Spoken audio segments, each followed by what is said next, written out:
Hello, another month, another vlog. So I'm gonna be starting a new book today, but this book in particular has to do with what July represents, which yes, July is my birthday month, but most importantly, July is actually Disability Awareness Month, which I absolutely love. I think it's great that there is a month dedicated to a little bit more emphasis on being aware of disability representation.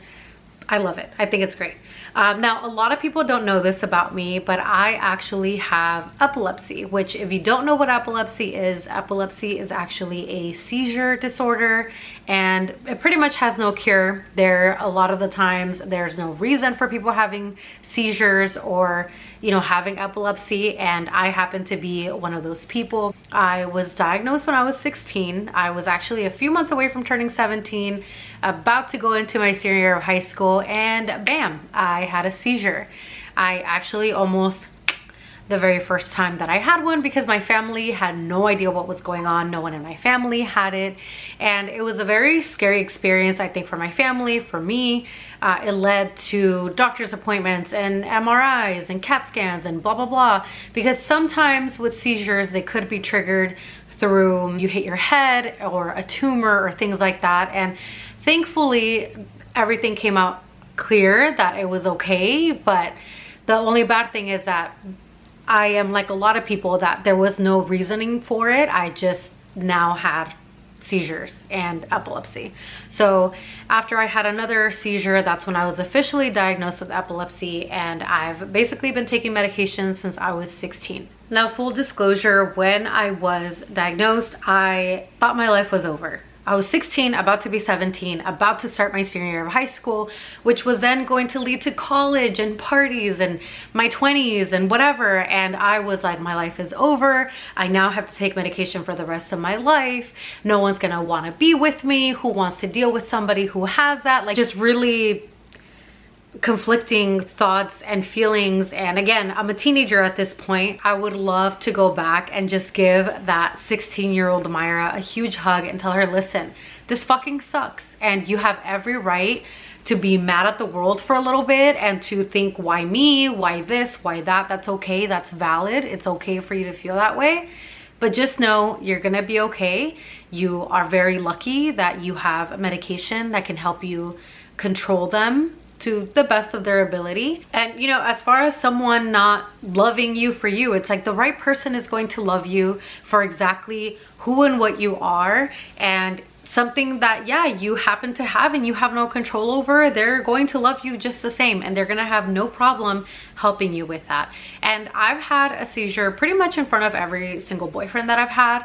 They've all witnessed it, they've all helped me through it. You know, currently with my partner, he and I live together, and you know, he's probably gonna be the future father of my children if everything goes accordingly.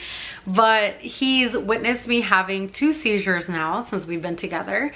And I remember the first time that I had one afterwards, I think the day after or so, I told him, listen, like, I know you had to witness that. Like, if it's something that you feel like is too much, he literally was like, shut up, shut up. Like, just stop talking. And he does not talk to me like this, okay? Just putting it out there. And no one ever should. But he was like, just shut up. He's like, literally, don't even say anything. He's like, that is so dumb. He's like, I love you. It's not even something that I'm dealing with. That's fine. That's something that you have. That's okay. And he did tell me, like, listen, I hated seeing you like that, because you know, you kind of feel helpless. He's like, I knew what to do, luckily, you know, talk to your mom and made sure, you know, I was doing everything correctly. But he's like, I hated it because I love you and I don't want to see you that way.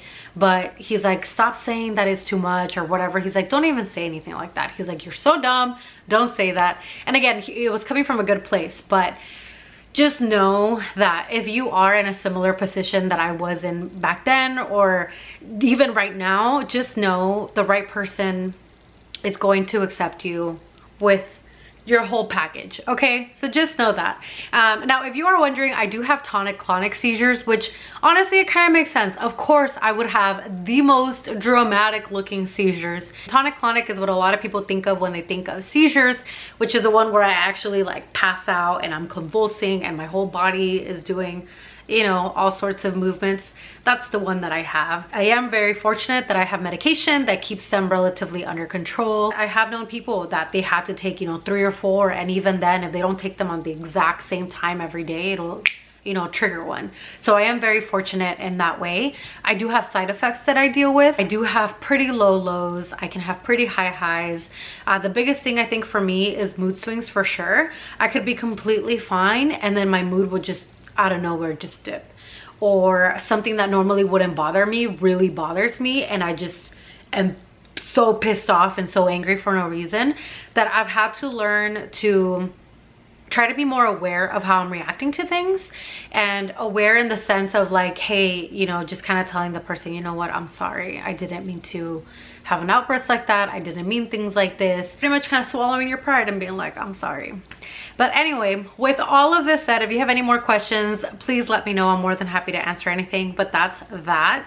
I did want to start reading a book about epilepsy, but not just an informational book. This is actually an epilepsy romance book. And I am actually going to be reading, let me go ahead and pull it up here so you guys can see. It's called Before Us by Jewel E. Ann. And in this one, the FMC, so the female main character, has epilepsy. It's gonna be interesting to read it. It might be triggering for me. You know, I've dealt with a lot of, you know, things and stuff that I've thought about, but I think it's gonna be very interesting to read it and to actually see it. And I'm also really excited because I've never seen it represented in a book before. I know that those books exist, but I thought this was like the most appropriate time to read one. So I'm gonna go ahead and be vlogging my experience. I'm gonna do some reading right now, and then I'll just kind of be catching you guys up as far as like the book, my thoughts, if it's accurate. I don't know how much epilepsy is going to be represented in it, so I will also let you know that. But it had really good ratings too, so a lot of people seem to really like this book. We'll see. But I'm gonna go ahead and jump in, start reading, and then I'll catch you guys up later.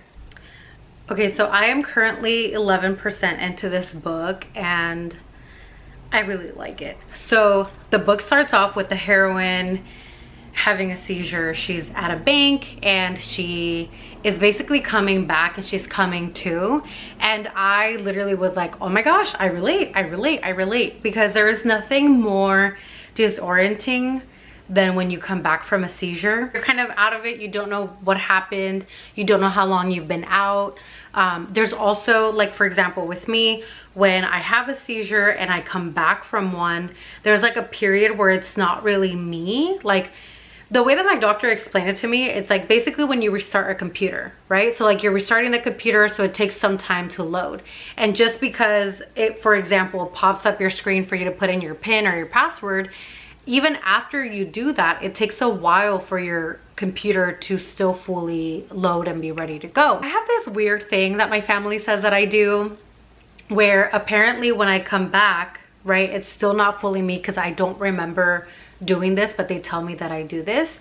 I start looking for stuff. So I'm kind of like looking for things, or I'm like mumbling, but like my words are not really fully making sense. Like I'm kind of speaking in gibberish because again, my brain is like reloading, it's restarting.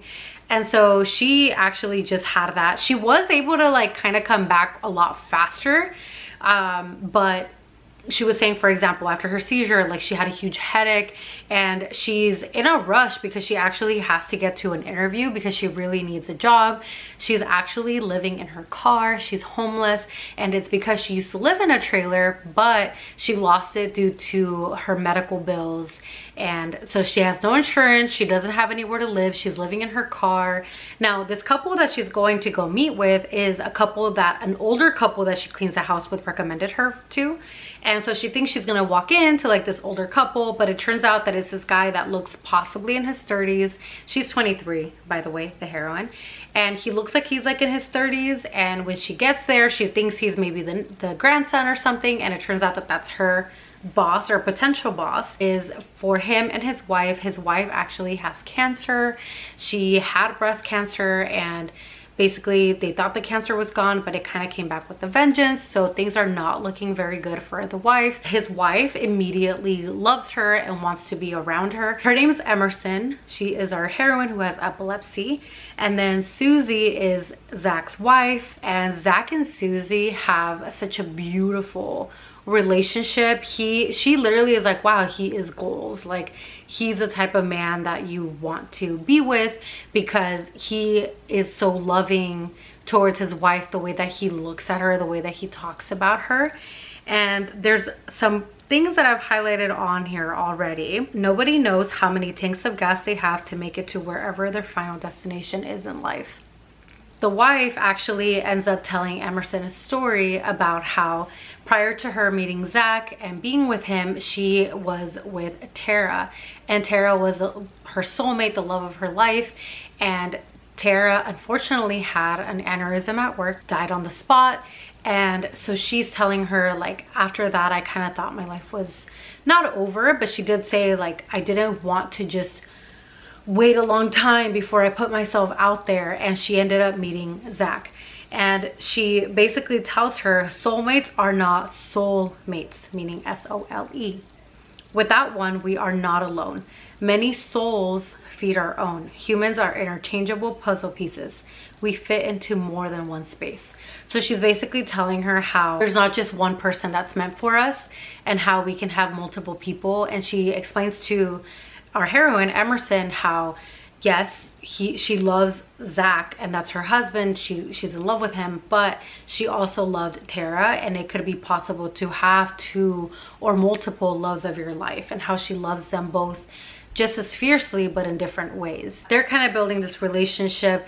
Zach, the husband, is very like, he's just trying to make her happy, he's trying to make her comfortable. And Emerson does ask Susie, like, if you don't mind me asking, like, did they give you like a time frame of like how much time you have left? And she's like, oh yeah, I was supposed to like check out 6 months ago.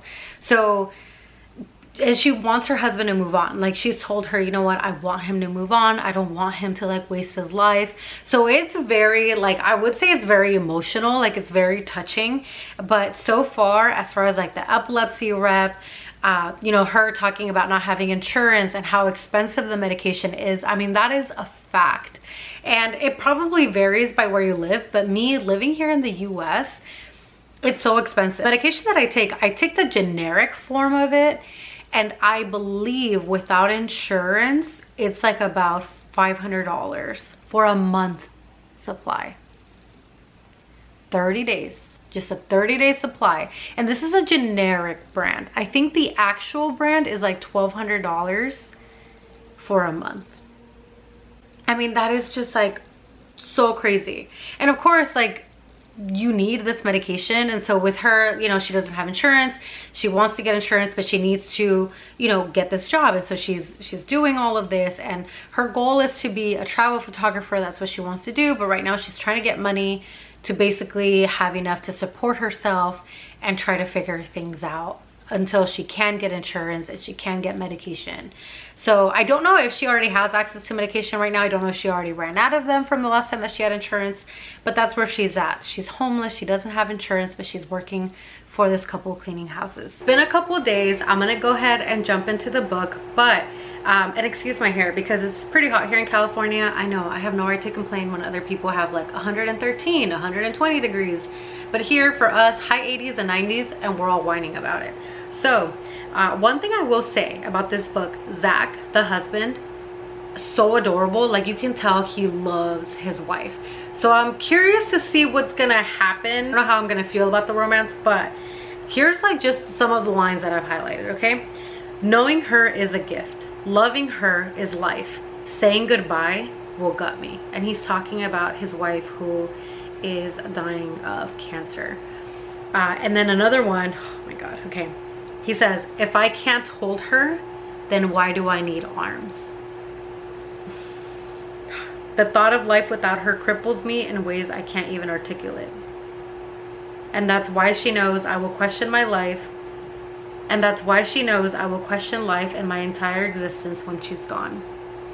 I think that's why his wife finds it very important for him to move on after she's passed, because Zach is the person that she found after Tara passed away, which was her like love of her life. So I think that's why she's telling him like, listen, when I pass, I want you to move on and like be happy.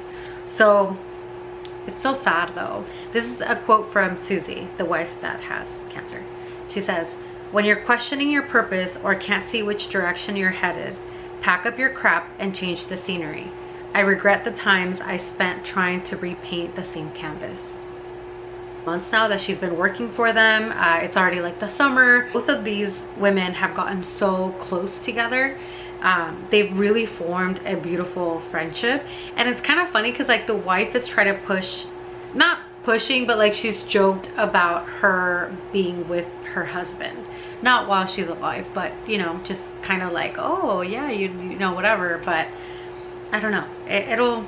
It'll be interesting because seeing how much love Zach and Susie have for each other, and if Zach is our hero with this other heroine, I don't know. Okay, so Zach just found out that Emerson is homeless, and she tries to deny it at first, but he literally catches her sleeping in her car.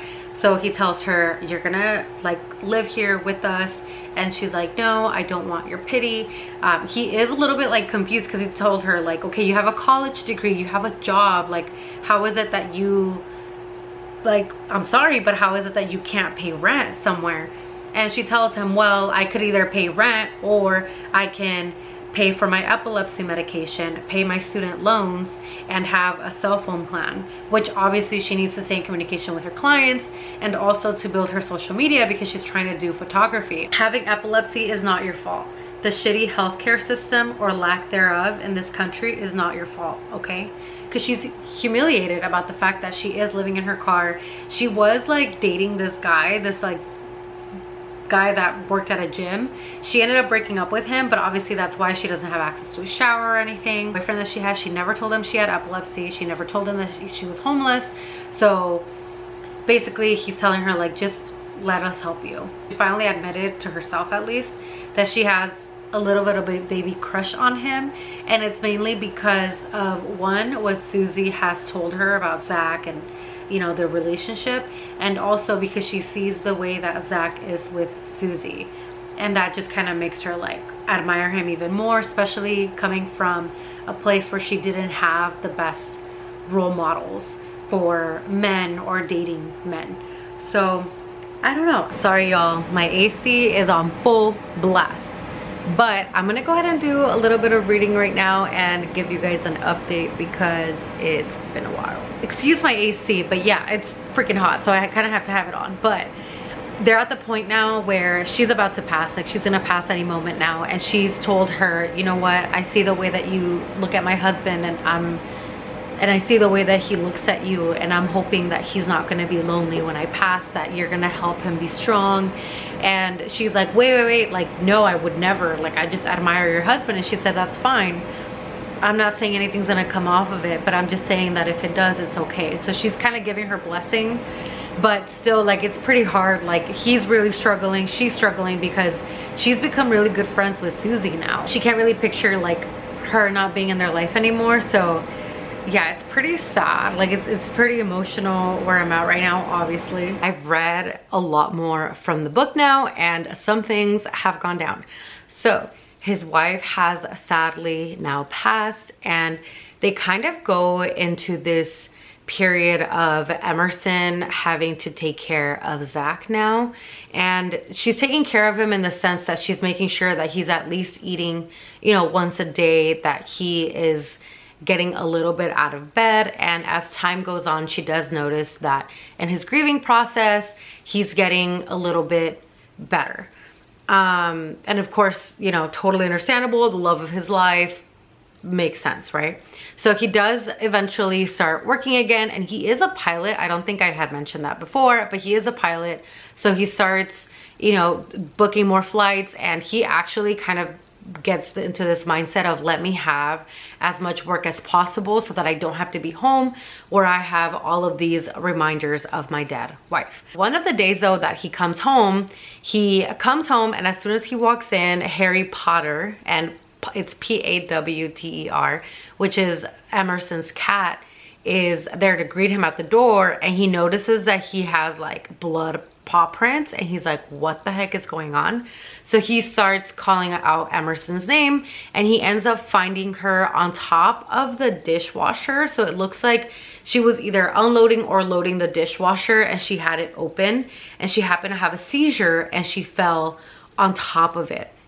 So she actually has glass on her arms, on her face. He describes that she has one like on her neck, and it's really close to like her artery. So he calls 911, want to do like an MRI. She's like, well, I have epilepsy, so I don't understand why you want to do an MRI. MRIs are expensive, you know, blah, blah, blah. And the doctor kind of wants to continue talking to her about like, what, you know, when did you last see your neurologist? Your medication maybe needs to be adjusted, blah, blah, blah. And he steps out, Zach does, to give them some privacy. And on his way back, the nurse that was talking to Emerson is now at the nurse's station, and she's talking to this other nurse that have insurance, and, you know, our system is broken, which that right there is so understandable. There are so many countries that have a much, much better and an actual, you know, functional healthcare system. The US, we're just not there. And it sucks. It's so unfortunate, but I totally related, because I know in the past I've told people, listen, do not call 911. First of all, you actually don't really have to if someone is epileptic, unless it's something that's really abnormal for them, or if the seizure goes like longer than 5 minutes. I also have told people, listen, do not call 911 unless you have to, because that's an ambulance ride that I have to pay for. That's an emergency room I have to pay, and they're expensive. Like, I remember one time I had a seizure, and the hospital that they took me to, 5 minutes away, literally not even 5 minutes away.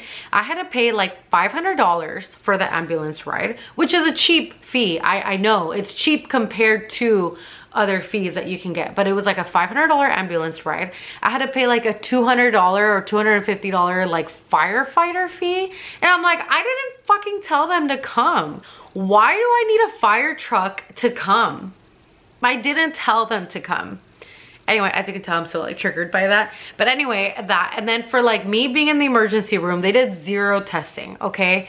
They just kind of had me there. I think they gave me like IV, so like they kind of gave me like some fluids, whatever. I had to pay like almost $2,000. It was ridiculous. Like no testing, no nothing. I wasn't even there over, like I was there for maybe an hour and a half. Like yeah. So I understand. And this is with me having insurance, okay? This is my copay. So just like get that in your mind. Like, this is not even somebody that doesn't have insurance. So I can only imagine why obviously she's like, no thanks, I don't want any testing. Zach, having heard this though, he remembers that his dying wife told him, hey, do something for someone, make a difference in someone's life. And he proposes to Emerson that they get married, and he tells her right off the bat, this is not for love, this is not for anything other than for you to be able to have insurance, because I have really great insurance. You can see a neurologist, you can get your medication, you can get everything that's gonna help you be able to have access to something that is literally essential to your daily life. Because literally that, you know, glass and stuff, that would, like, it could have killed her. Like it literally could have killed her. So, and also it's so sad, but like the cat had to go to the vet, and Zach's brother took the cat to the vet the same day, like when he went with her to the hospital. And he did have a little bit of glass in his paws, because he probably was trying to check with her, like check on her and see what's wrong. And that also just reminded me of my dog. May she rest in doggy heaven. She used to always have this reaction, like when I would have a seizure, she would go and like hump me, which I know might seem weird, because she would go and like straddle my leg, and it is a girl dog, right? But after looking it up, there's different reasons why female dogs also hump, but one of the reasons is anxiety. So it could be that her seeing me like that maybe gave her a little bit of anxiety, or she thought that she was going to like help me in some way. So it just reminded me of that, because that literally would have been something that maybe would have happened to my dog. Like if I was hurt and there was glass, like she probably would have came and checked on me. So that was very relatable. But so now they, you know, Emerson has reluctantly agreed they have gotten married, and again, it is literally not for love, not for nothing. And she does want to be a travel photographer, and now she has this job working for this travel blogger, and she is about to start traveling everywhere. And so she does. She has been traveling for months now, but she does realize that she misses Zach, and there is a little bit of like an encounter that they have, and she you know, tries to kiss him, but nothing happens. From there, he tells her, hey, listen, it's okay, let's forget about it, blah, blah, blah. Some more months go by, and they end up running into each other in one of the countries that she's at. I forgot where she is. And they do end up sleeping together, or like hooking up, and he loses his wedding ring. So wedding ring that he had with his late wife. And he is just like losing it and everything. And she is heartbroken because she's like, oh my gosh, like what am I thinking? What am I doing? I'm just gonna get hurt because this guy is clearly still, you know, he hasn't processed everything. Like, what am I doing? So right now they're currently in like this awkward limbo where they don't really know what's gonna happen. But the travel vlogger that Emerson was with has to go back to the US because her dad just suffered a heart attack. So she just arrived here in the US, and they're kind of gonna go from there. Sorry if you can hear my air fryer, but I'm hungry and I need to cook because my boyfriend's almost home and I want us to be able to have dinner together. But really quick update, I am just about done with this book. I have a little bit less than an hour left in the book. I actually do not really think that the hero and heroine should be together. I don't know if they're gonna end up together. I will give the final update tomorrow when I finish the book. But at this point, like, he's honestly genuinely making me so mad because I understand, right? Like, they get married, he does it as his favor. As time goes on, she clearly develops feelings for him, but he also kind of, maybe not on purpose, but he does lead her on. He's calling her his wife. He's being overprotective. And now they are, or they have hooked up. They have slept together. And he's kind of calling her his wife whenever it's convenient for him. And I'm just like, no, stop. If you still need to grieve, like, why are you doing all of this? Like, why are you dragging her into all of this? So I don't know. Like, I'm not really liking the romance. I kind of thought about just not finishing it, but I just want to see what happens. The way that I would hope that this ends, and again, we'll see if that happens, I hope that they both just realize that they maybe were the right person, but not for each other. And hopefully it'll show like her going on to like pursue her career and, you know, get a divorce from him and move on with someone better. I am hoping that they do not end up together. Right now, she finally did something for herself. Like, she finally reached her breaking point and called him out on the fact that I'm only your wife when it's convenient for you type thing. And so now she's not gonna be living with him anymore. And time has gone on and they haven't really talked to each other. He's not texting her. And the last thing that she tells him is, send me the divorce papers. And he has not gotten back to her. So that's basically at the point of the story that I'm at right now. But again, I hope that they just don't end up together, that they both acknowledge that it was right person, wrong time, and that they go their separate ways. He needs therapy, he needs to grieve his wife, he needs to move on with his life, and she needs to be able to like go through her career. There is an age difference, there's a power imbalance. So I'm really hoping that that's what happens, but we'll see. Okay, I finally finished the book and here's my final thoughts, okay? Did I like the way that the book ended? No. I actually got really excited because it seemed like they likely were going to go their separate ways. In fact, they did. She ends up actually asking for the divorce. They end up getting a divorce. And then he proposes to her after his mom convinces him to chase after the woman that he loves and be with her. I did not like them together, honestly. I felt like he just kind of kept gaslighting her, leading her on, giving her mixed signals, etc., etc.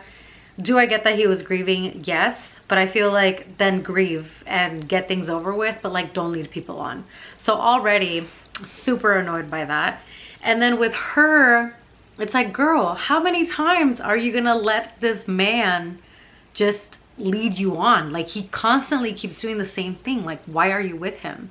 So overall, final thoughts. As a rating, I gave it a 3 simply because of the representation for epilepsy, which I thought was done really well. The realities of how much money goes into medication, how expensive it is, at least here in the US, like if you don't have insurance, any sort of scans, hospital visits, stuff like that is things that I've thought about too. And again, I think the author did a really, really great job with that side of it.